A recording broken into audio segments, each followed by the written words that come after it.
Theater 5 presents Finders Can Be Losers.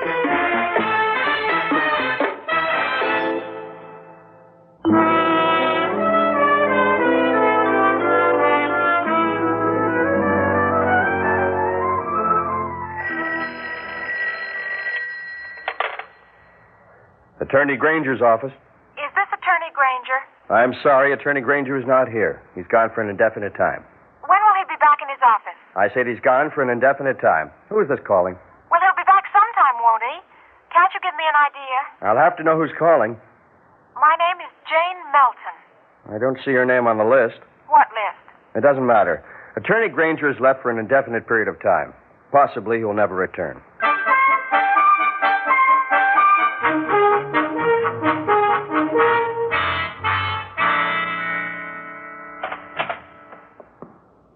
What can I do for you, miss? I'm Jane Melton. I talked to you on the phone last week. There have been a lot of phone calls. Did I tell you to come in? No, but I thought I'd come in anyway. Has Mr. Granger returned? Mr. Granger is away for an indefinite... Yes, I know. You told me that on the phone. I'd like an appointment with him, please. Miss Melton, I've told you that Mr. Granger is accepting no appointments. That isn't exactly what you told me. You said that he's away somewhere. Indefinitely. Yes. But now you say he's accepting no appointments. That means he's not away, is it? Miss, I'm not going to argue with you. Whether Mr. Granger is away or not, he's not going to see you. Because my name's not on the list? What list? Well, you wouldn't tell me what list, so I don't know. Look, Mr. What's your name? That doesn't matter. All right. I'm sure that you're in touch with Mr. Granger all the time, and I want to give him a message. I'll take the message, but I'm not in touch with him all the time. Oh, I think you are. And I want you to tell him that Jane Melton wants to see him. Jane Melton. All right. I'll leave the name, and he'll doubtless see it when he returns from outer Mongolia. Very funny. There's more to the message. You're to tell him that Jane Melton is 20 years old. Tell him that Jane Melton may not be her real name. Tell him that this Jane Melton, or whatever her name may be, lives in Spring City. I have it all down. Get word to him right away, please. It might help if I might know the nature of your business. Mr. Granger is a lawyer. Don't you assume that perhaps I have some legal case for him? What's so funny? You know what kind of a lawyer Mr. Granger is, don't you?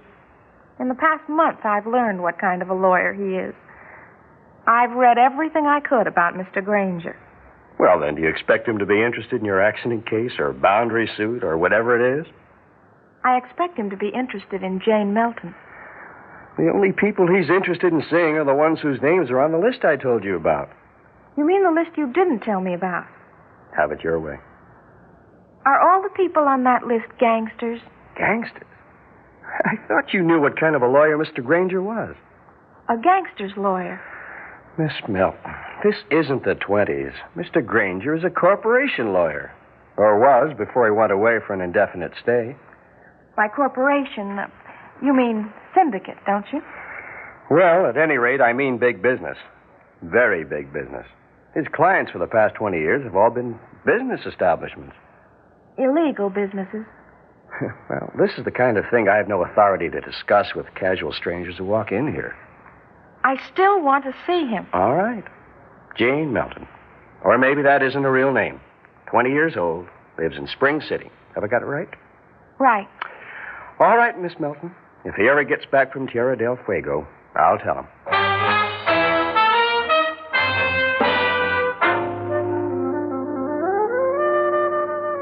Care for a drink, Eddie? Thanks, Mr. Granger. Bourbon, please. Here you are. Thanks. Telephone ring today? No, Mr. Granger. Good. Any cars showing at the driveway, even to turn around? No. No, I tell you, Mr. Granger, I think you're home free. Yeah, I think so, too. It's been 5 months now, hasn't it? Oh, nearly 6. Yeah, well, maybe we're in the clear now. Well, it looks that way. You know, it's a funny thing, Eddie. I never really wanted to be anything but a good lawyer with some legitimate clients. Well, with your education, I can understand that, Mr. Granger. I succumbed to temptation. Well, the boys can tempt you pretty good. Yeah, I didn't have a nickel at a time, you know. Not what I'd call a nickel anyway. You think they really let us go? Well, 6 months and not a phone call, and no attempt to contact you, even in the office. No, I think they've let us go. I hope so. Anyhow, when Andy gets here, if he hasn't got anything suspicious to report, I'm going to bust loose. I'm going to go to town, sit in my office, and wait for business. Legitimate business. I want to lead a normal life, Eddie. Yeah, I know. Me too. Yeah, we can't fool each other, though. They might come for us any time.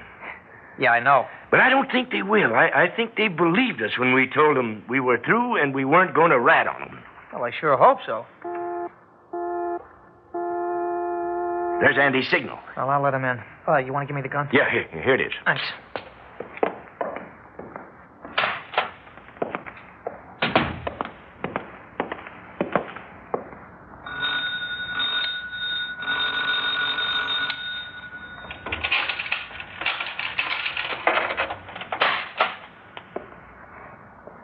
Hi, Eddie. Come on in, Andy.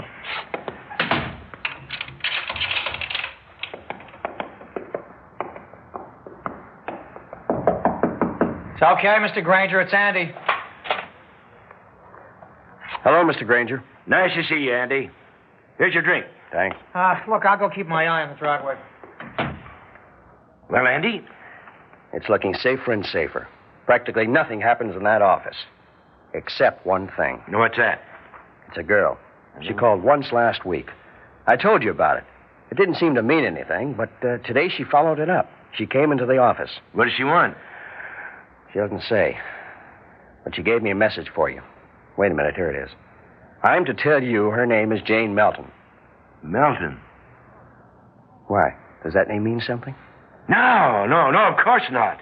Now, what else did she say? Well, she said her name was Jane Melton, but maybe it wasn't Jane Melton. She said she's 20 years old and lives in Spring City. Does this girl's message mean anything to you? Not a thing, Andy.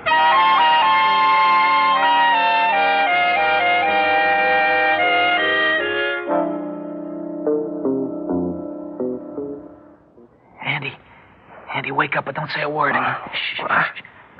What is it? The next room. Somebody came in, used a glass cutter. Now, you just stay in the hall and cover the door. I'm going in after him. Okay. Okay, cover the door. Okay, get him up. Oh, turn around. Yes, sir. It's all right, Andy. I got it covered. Huh? Come on, frisk her, Andy. Holy cow, she's got a gun in her hand. Come on, drop it, lady. All right. It's Jane Melton. Who? Jane Melton. I followed your friend here. Hey, we better take her upstairs to Mr. Granger. I'll get to meet him after all, won't I? What's going on here? Mr. Granger, it's that Jane Melton I told you about. She broke into this house with a gun.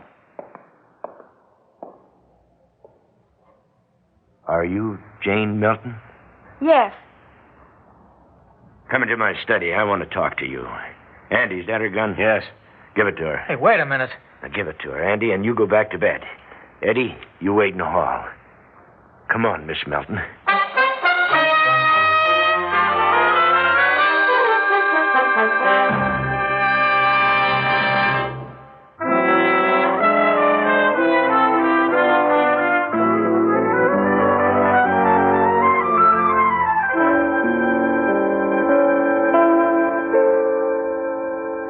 Come in, Miss Melton. Thank you. Andy was telling me about you tonight. He gave you my message? You're pointing that gun at me. I know. Why? Did that man give you my message? Yes. In full? I'm sure he gave it to me in full. He's very efficient.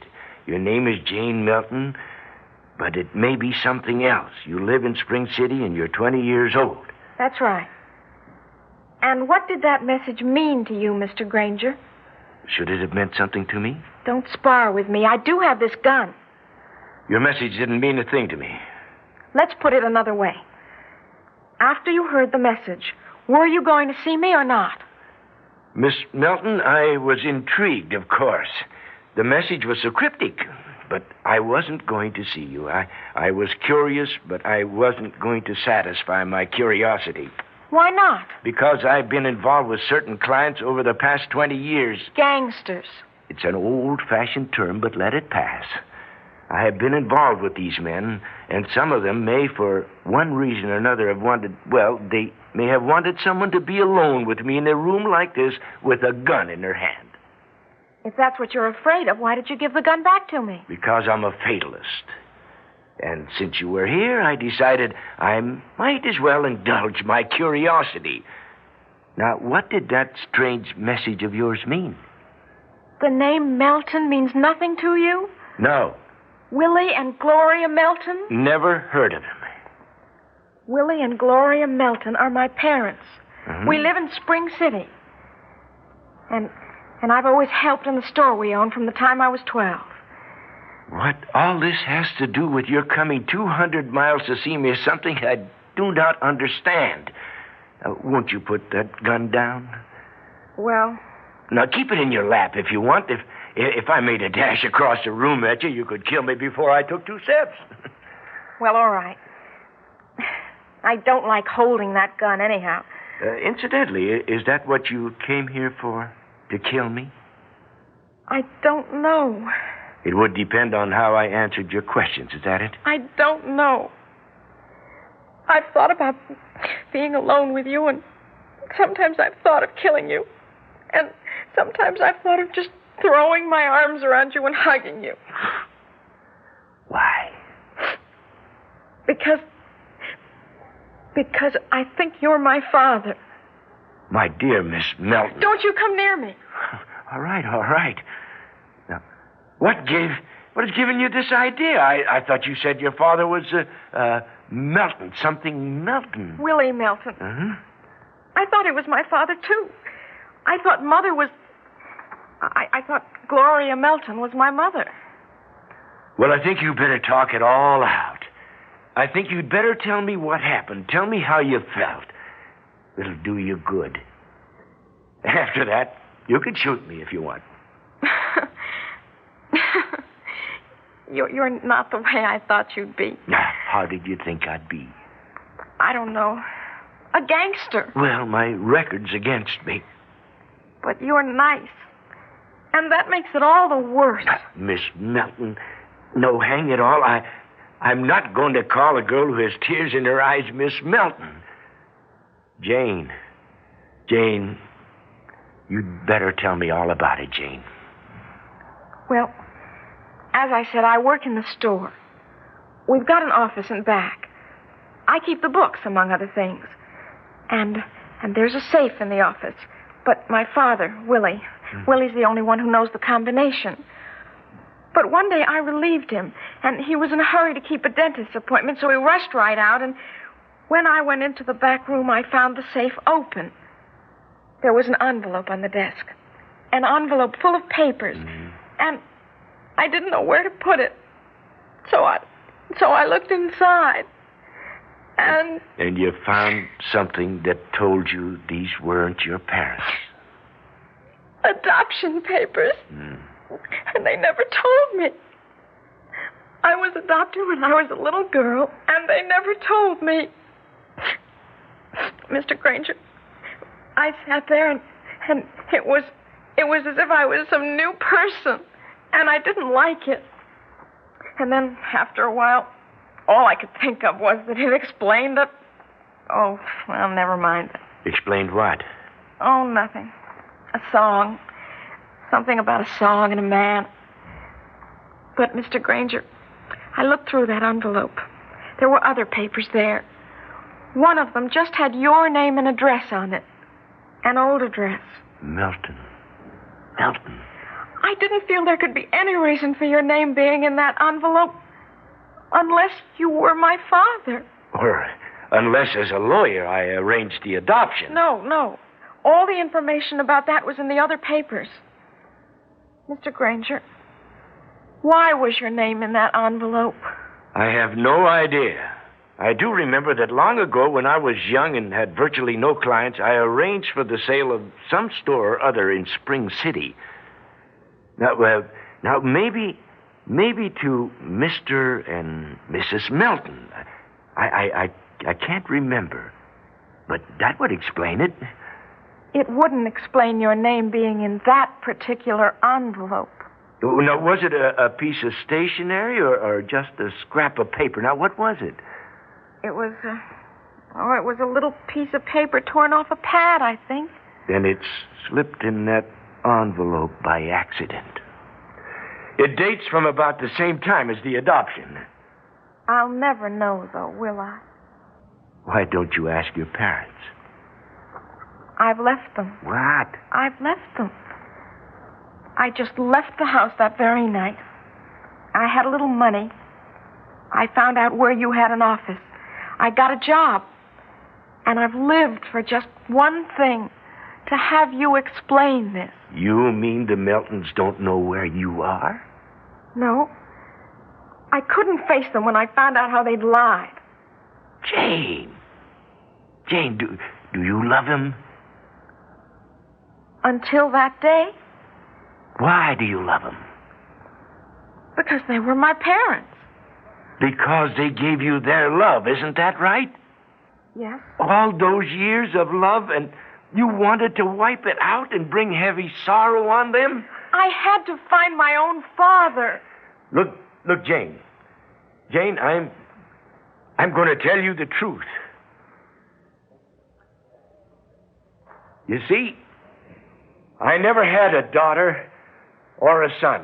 And if I did have, I don't think that however much I might want to have her or him with me, that I, a gangster, if that's what you called me, I don't think that I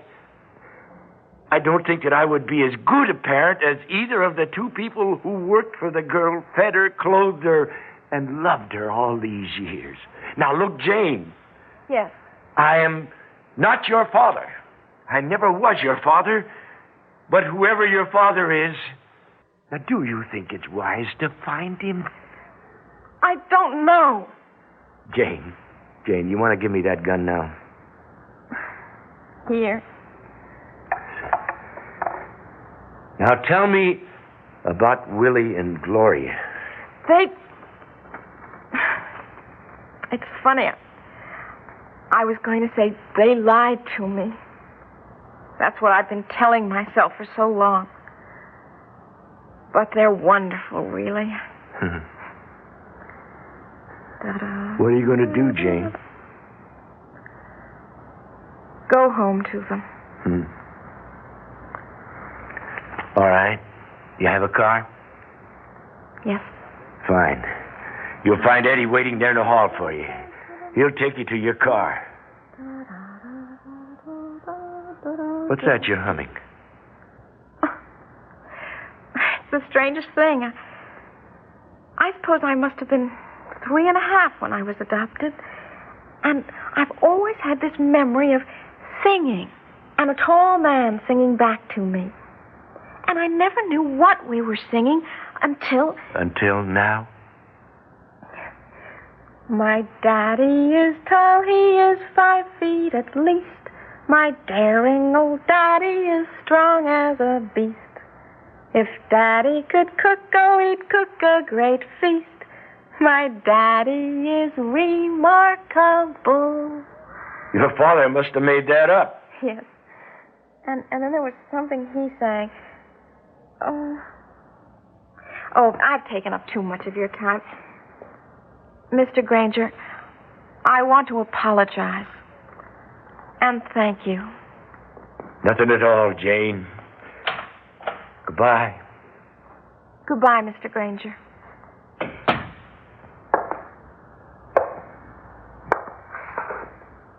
Oh, this daughter of mine, she is pretty. And I try very hard her to please. But whenever I try to accomplish great feats, I fall down on my knees and I sneeze.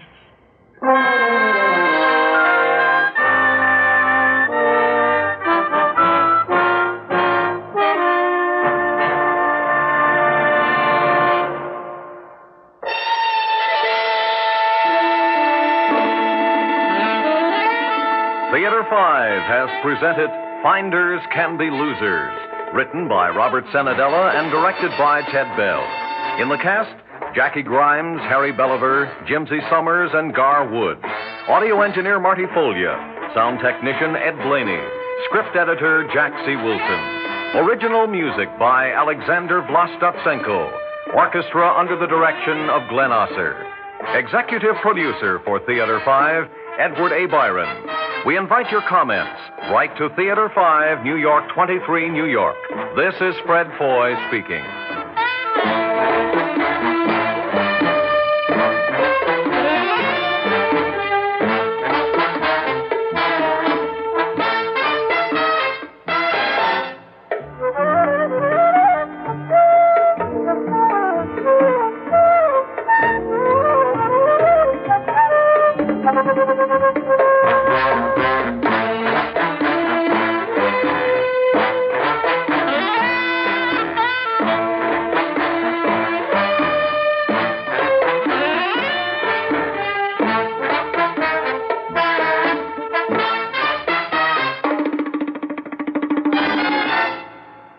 This has been an ABC Radio Network production.